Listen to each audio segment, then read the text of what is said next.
because what I really needed to say it's really hard.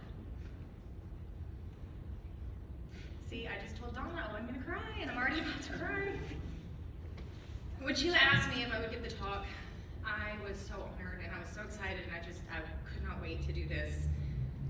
But it is gonna be tough, and this is the first time I've ever actually shared this story with anybody who was not my family. I kind of went outside the outline, and I know it's not supposed to be a life testimony, but I feel like in order for y'all to see how far I've come, you have to know where I was to appreciate where I'm at today. My name is Trish Fyatt. I was on the best walk ever, walk number 70, and this is how the walk changed my life.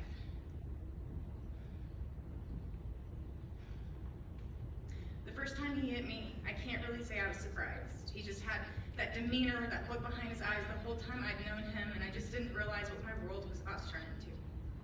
I grew up in a home where everybody loved Jesus. My parents drove us to church almost every Sunday, sometimes kicking and screaming, and my frilly socks and Sunday shoes and best dress.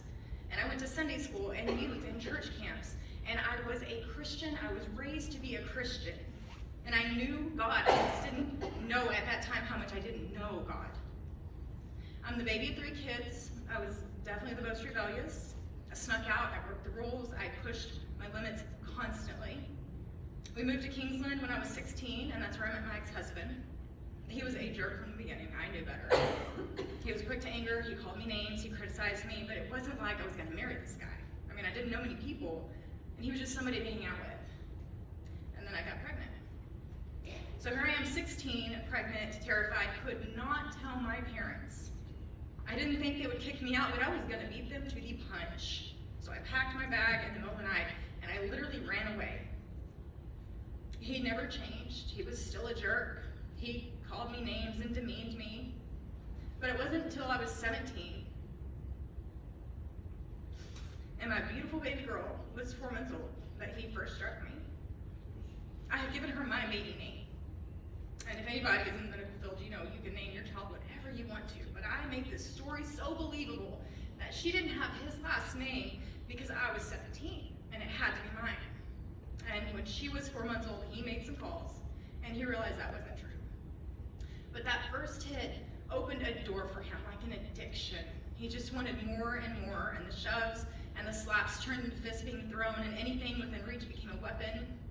I've been tied up, whipped with belts, kicked so hard I've thrown up, drugged by my hair, demeaned, and always to blame. It was always my fault. If I had just shut up, he wouldn't have done it. If I would have just done what he said. But he loved me, and he would never do it again until he did. The excuses and reasons I'd come up with to explain the bruises to my family were absolutely ridiculous. I'd backed into the play set at the park, or slipped and fell on some rocks, or I just really wanted to try this new black eyeshadow. I never admitted to any abuse. Everything was great, and I was living in the perfect marriage.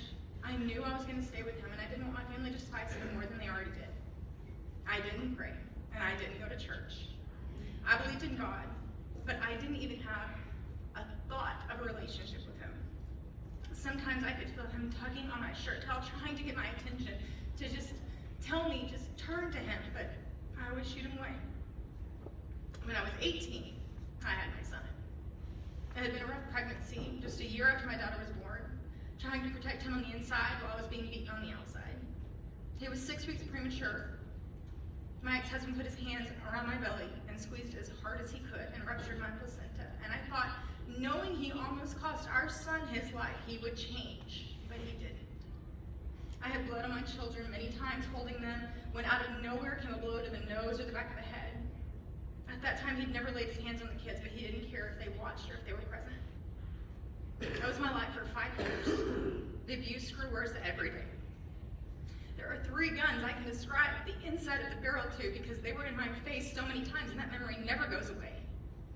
And I finally realized, either I was going to leave or I was going to die at his hands, but sometimes that felt like the best option, to just get away, just get out forever, but I could not leave my children with that monster, with nobody to protect them. The sexual abuse had become overwhelming. Being raped by your husband isn't something you hear very often. He was going out of town for work for 2 weeks, and I found my opening, and I was going to play nice until I knew he had crossed that state line and let him know I was done. He called me when I was at work demanding I come home to tell him bye before he left, and I ended up raped and bleeding, laying on the ground outside my bedroom window with pieces of glass around me, and it took me a minute to realize that I had been thrown through the window. He looked at me, still standing in the bedroom, and turned and walked away and left. I did end up leaving. I called him and told him I wasn't going to be there when he came back, but he showed up early, and 2 days later he beat me in the parking lot of my job. He took my kids, and he left. I managed to get them back the next day, and I moved into my parents' house thinking the worst is finally over. We can finally breathe. He rarely showed for visitations with the kids. Every time I would start the drive to meet him, for them to spend the weekend with him, my daughter would cry and beg and plead to not go.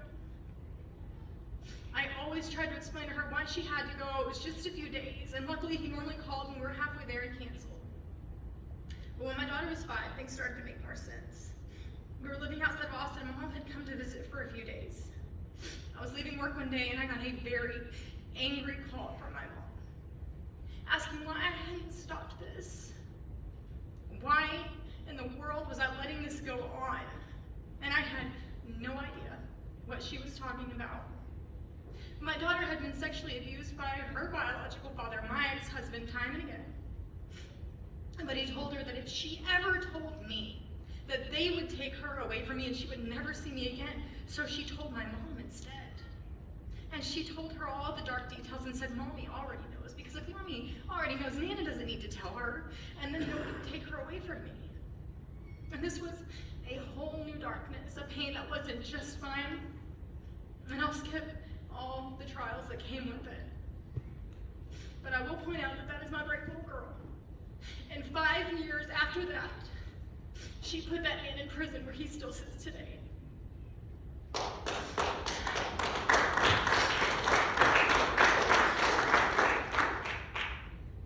Through all of this, not once did I seek out God. I did not want anything to do with him. I could not praise a God that would let these things happen to me or my child. I didn't want anything to do with a God like that. I eventually found my husband. We married 9 years ago, moved to Tennessee in 2015 for his job, and life was amazing. We had more than we could have ever asked for. We didn't have God, though. We were good people. We always had a house full of kids. We loved deeply, but we did not have a relationship with God. We didn't pray. We didn't talk about God. We didn't go to church. Well, we carried on, but life has a funny way of pulling that carpet out from underneath you when you least expect it, and that is exactly what happened, and we found ourselves in the worst situation imaginable. In February of 2018, life as we knew it was gone. I kept thinking, I'm gonna wake up and this nightmare is gonna be over. But it just kept getting worse, and I cried all day, every day, trying to understand what happened and how to fix it, but I couldn't fix it. There was nothing I could do physically to make things better. I could not change things back to the way they were. We fought with our mind every single day for months, just trying to make things right, and we made no progress. Things were bleak, there was no end in sight, and I wanted to die. I actually wanted to take a blade to my wrist and end it all. But the thought of my kids fighting this battle alone was stronger than my suicidal urges. I couldn't take it anymore, and I knew there was only one thing to do. I hit my knees, and I screamed at God, please, just help me, I'm sorry. I haven't reached out to you, but I need you. Just give me a sign, just show me you're here, please. Please don't turn your back on me. And the very next day, we got a call. It was hope. It wasn't much, but it was enough for me to see that God was still there. He was just waiting for me to call out to him, to want him. And I kept praying, and I started talking to the kids about God more. And things slowly got better, not at all quickly, very slowly, but they were getting better. My battle still isn't over today. My future is still uncertain, but I know that without God, I would not be here tonight talking to y'all. In March of 2019, my mom tried everything in her power to get me to go on that walk. And I had every excuse in the book as to why I couldn't, because I had meetings or appointments. I did not want to go. I had heard a couple things. I had heard jokes about it being culty, and I'm like, that's not my cup of tea. I don't want to do it. I had a relationship with God at this point in time, a minor one, but I did. But I was not going on a walk. And in August, God was like, yes, you are. And in September of 2019, I had my mom sponsor me for walk number 70. When I went into the walk, I was very open-minded, and I made it through the first night. Some people might not believe this, but I am kind of shy sometimes, and so not being able to talk that first night and the next morning was really great for me.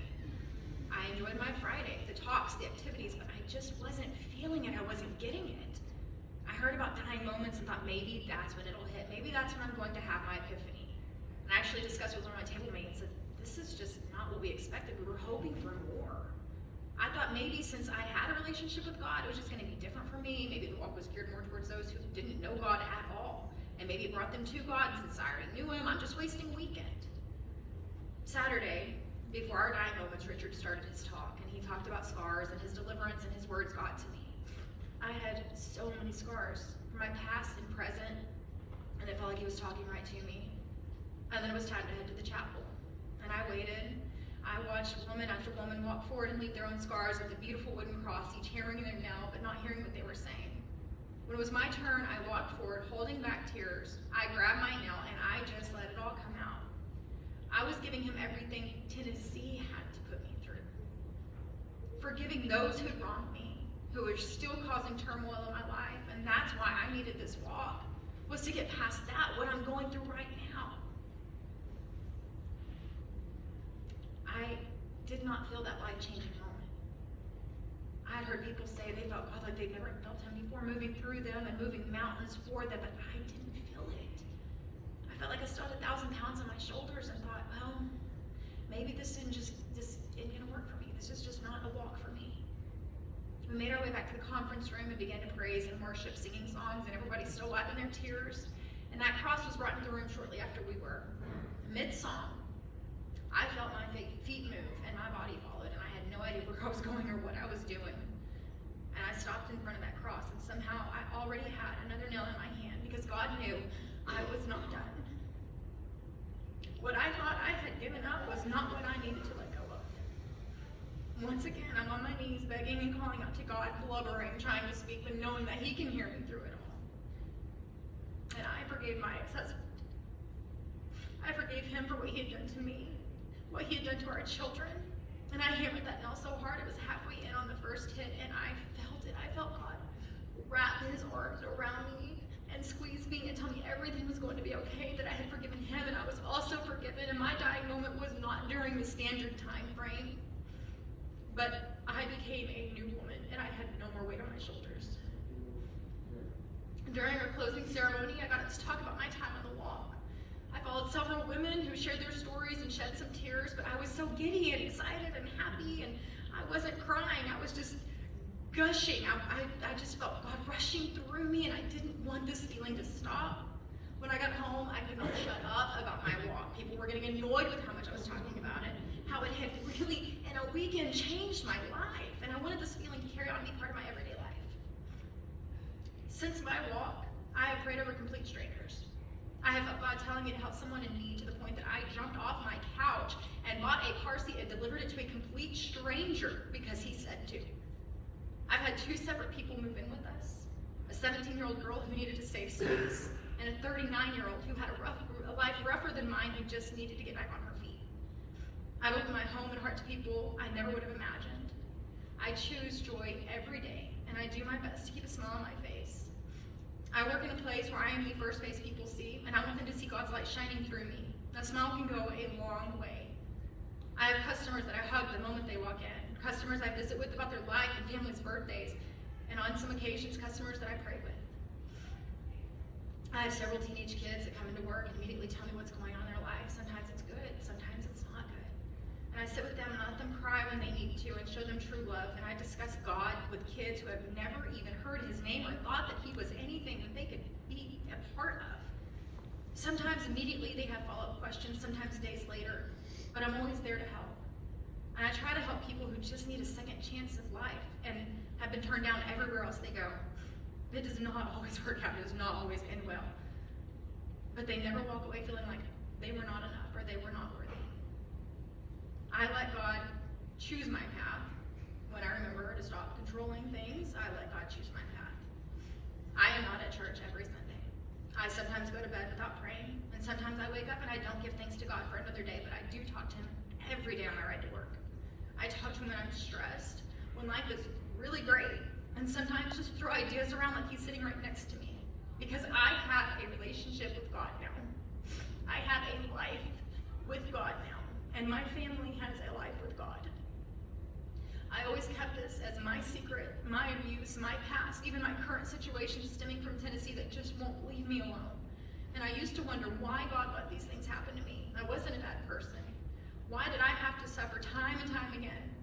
But I've come to realize that God has put me through these whirlwinds because he knew I could open up, set my shame aside, and share my story. And he knew that if I could help just one person in this world that can be so dark and scary, that it was all worth it. But he knew I had to forgive my ex-husband and myself in order